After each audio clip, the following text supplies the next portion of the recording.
Piekrītu bez šaubām tam, ka Lībiņas kundze teica, ka latviešu valoda ir kodolā.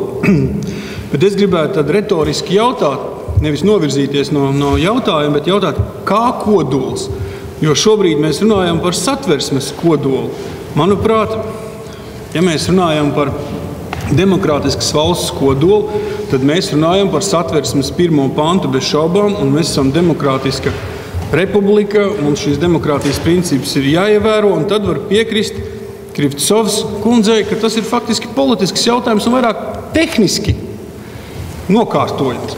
Ja mēs tomēr uzskatām, ka mēs runājam nevis par satversmes kodolu, bet par nacionālas valsts kodolu, tad šis jautājums ir jālūkojas daudz plašāk, un šeit mēs aizējam līdz Gunāram Kusiņam, kas ļoti veiksmīgi noraksturoja valsts pamatu. Mēs taču veidojamies kā Latvijas valsts. Es nedomāju, ka Latvijas valsts veidošanās pamatā bija ideja par latvīciem. Ir skaidrs, ka latviešu tauta nav tikai latvieši. Tur nav ne mazāko šaubu, ka tur ir arī krievu tauta iekšā.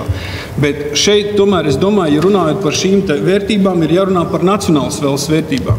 Ja mēs paskatāmies, kas ir šai demokrātiskas valsts kodolā, es domāju, ka tur nevar aprobežoties ar 1. līdz 4. pantam, un īstenībā, ja mums būtu viens pants, kā dažkārt juristi mēdz konstitucionālisti jokot, mums pietikt ar 1. pantu, un viss jau būtu kārtībā, gan jau kaut kā norganizētos. Tad bez šaubām mēs varētu neaplūkot šos te nacionālas valsts jautājumus, un tad tādā kodolā, manuprāt, varētu nebūt, ja mēs latviešu valoda.